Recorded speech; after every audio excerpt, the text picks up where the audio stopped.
भारताच्या संविधान स्वीकारलेल्या 75 वर्ष पूर्ण झाल्याच्या ऐतिहासिक औचित्याने अग्नी तर्फे माझे संविधान माझा स्वाभिमान ह्या शीर्षकाखाली एक विशेष जनजागृती अभियानाची सुरुवात आज राज्यभर करण्यात आली।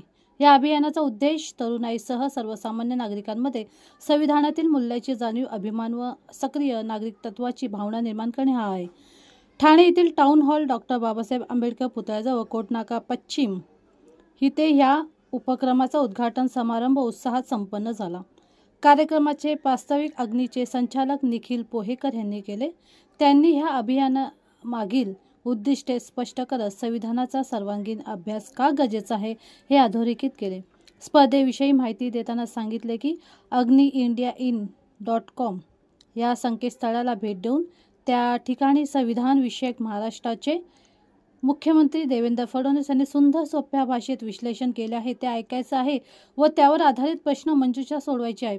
स्पर्धेतील विजेत्यांना रोख बक्षीस, स्मृतिचिन्ह मिळणार आहेत।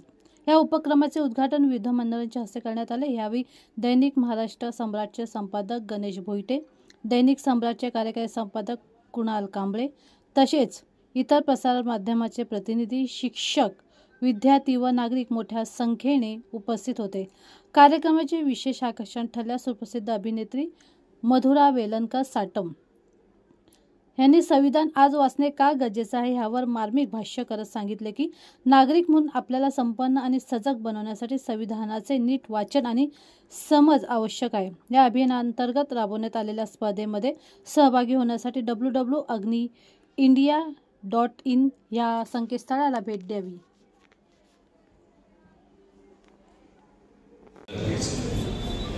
आता मधुरा वेलणकर साटम हे नाव का महत्वाचं आहे हे तुम्हाला सांगितलेलं फारच गरजेचं। 30हून अधिक चित्रपट, 7 व्यावसायिक नाटके आणि 15हून अधिक प्रायोगिक नाटके ज्याच्यामुळे त्यांना अभिनय क्षेत्रात मध्ये काम करते। एक सिटीजन लेड प्लॅटफॉर्म जिकडे आम्ही सिटीजन पार्टिसिपेशन डेमोक्रेसीमध्ये इन्क्रीज करण्याचा सतत प्रयत्न करतो। अग्नी ही ठाण्यातून सुरू झाली असली तरी बँगलोर, पुणे, दिल्ली, जयपूर, छत्तीसगडमधल्या वेगवेगळ्या शहरांमध्ये वेगवेगळे उपक्रम आणि वेगवेगळ्या कॅम्पेन्स राबवले आहेत। शॉर्ट नोटीसवरती तुम्ही सगळे आलात त्याच्याबद्दल थँक्यू। पण का आजची इतकी शॉर्ट नोटीस? असं काय होतं आज की हा कार्यक्रम आजच्या आजच करणं खूप इम्पॉर्टंट होतं। तर आज 25 जून आहे। तुम्हाला किती लोकांना माहिती आहे की आजच्या दिवसाचं सिग्निफिकन्स काय आहे? कोणी सांगू शकेल इकडे? का हा कार्यक्रम इतका इम्पॉर्टंट आहे आणि का आज आपण आजच्याच दिवशी तो कार्यक्रम घेतोय? तर आज आहे 25 जून। 50 वर्षांपूर्वी, बरोबर 50 वर्षांपूर्वी आपल्या देशामध्ये ह्याच दिवशी खांदीने विसरायचं नसते मी मोडामोड आहे, मुलांनी विसरणं खोडामोड आहे। तुम्ही, आम्ही, आपण सर्वांनी विसरायचं नसतं आपण बाबासाहेबांपुढे आहे। मंचावर बसलेले प्रमुख पाहुणे, आयोजक, समोर बसलेले माझे विद्यार्थी मित्र, I wasn't aware of this program, but मी निखिल दादा बोलायचं, पण आता थोड्या वेळापूर्वी कळालं की माझ्यापेक्षा लहान आहेत आणि त्यांनी आता मला दादा बोलायला पाहिजे।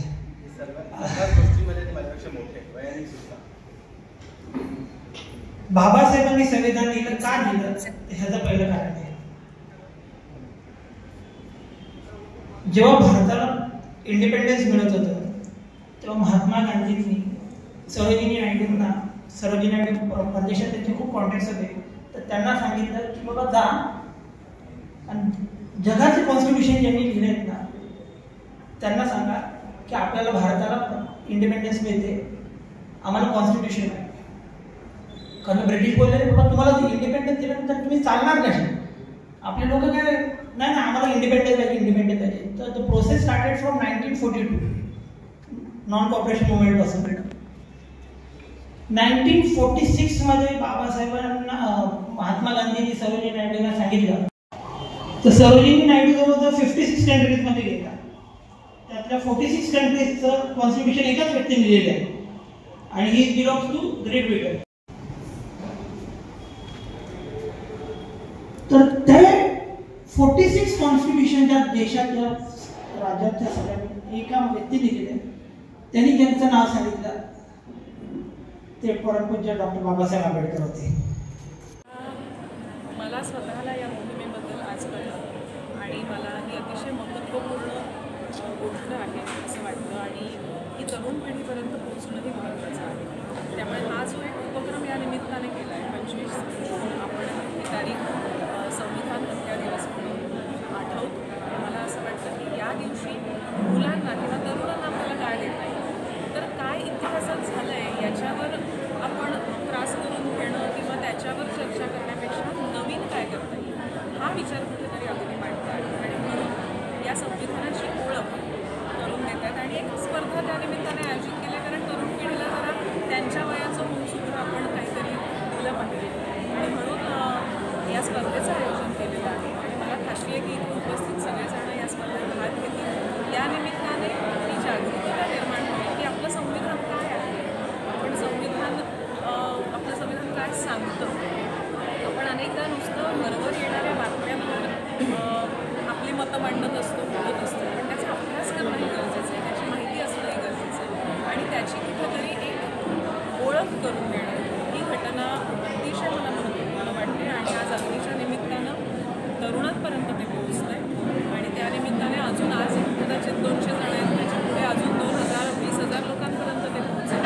पण मुळात आपलं संविधान काय आहे, आपले लोक काय आहेत आणि त्यानुसार त्याच्याही काळानुसार बदल करायला हवेत का, या सगळ्या गोष्टींवर नुसती चर्चा न होता त्याचा अभ्यास व्हावा आणि ते एक महत्त्वाचं काय म्हणजे आपण टूल म्हणतो ना आपण, तसं आपल्याकडे असलं पाहिजे.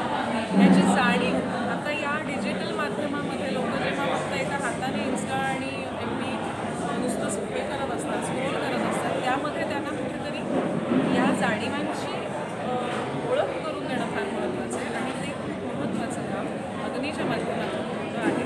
त्यामुळे प्रसारमाध्यमांना सुद्धा खरं तर ही गोष्ट उचलून धरायला पाहिजे. आपण एखादी कॉन्ट्रोवर्शियल घटना ती खरी खोटी आहेच्या आधीच इतकी सगळीकडे पसरवतो आणि त्यावर भाषण करतो, पण या ज्या खऱ्या गोष्टी घडत आहेत आणि ज्या भविष्यासाठी महत्त्वाच्या आहेत त्या गोष्टीसुद्धा लोकांपर्यंत त्याच वेगाने पोहोचायला हव्या अशी मी आशा व्यक्त करते. हा विषय आपण बाजूला काढू, कारण ह्याच्यामध्ये सगळ्यात महत्त्वाचं मला वाटतं की हे जे अग्नी, हे जे आपण ज्या विषयी आज इथे भेटलो आणि बोलतोय ते कुठल्याही पक्षाच्या प्रभावाखाली दबावाखाली नाही.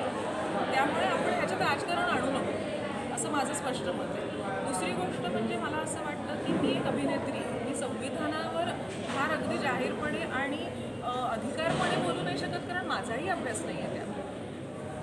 बोलणारे काय बोलतात ह्यापेक्षा मला नेहमी असं वाटतं की करणारे काय करतात ह्याकडे आपण लक्ष द्या. बोलणारे म्हणत असतील की एक विषयी मुक्तपणे बोलू शकते कारण तो सुद्धा हक्क मला संविधान देतं, तर मला असं वाटतं की आपण बोलणाऱ्यांकडे बघायचे दिवस आहेत आत्ता. कारण आपण सध्या जगात काय चाललं आहे ह्याच्यापेक्षा माझं काय चाललं हे जगाला कळावं ह्याच्यातच आपण व्यस्त आहोत. मला असं वाटतं की आपण करणाऱ्यांकडे बघूया. त्यामुळे आज आपण ही जी माणसं करत आहेत त्यांच्याकडे बघूया आणि त्यांना एक सकारात्मक साथ देऊया. विषय जसा मी मगाशी भाषणातसुद्धा म्हणालो की आज इमर्जन्सीला 50 वर्ष झाली आणि तो कॉमोमरेट करतो आहे, आपण सेलिब्रेट नाही करत आहे. मगाशी माझी बोलताना जसं तुम्ही दिलगिरी व्यक्त करतो आणि तो कॉमोमरेट करताना दिवस आपण का तर करतो आहे, आपण संविधानाच्या प्रोटेक्शनसाठी राहतो आहे आणि जगतो आहे. त्याचं सेलिब्रेशन करण्यासाठी आपण राबवलेला उपक्रम आहे की नव्या पिढीला त्या कॉन्स्टिट्यूशनची जाणीव व्हावी आणि म्हणून ही राबवलेली कॉन्टेस्ट आहे. फडणवीस साहेबांच्या भाषणातून जे आम्हाला उमललं आहे ते सर्व नवीन पिढीला महाराष्ट्राच्या उमलावं म्हणून हा केलेला उपक्रम.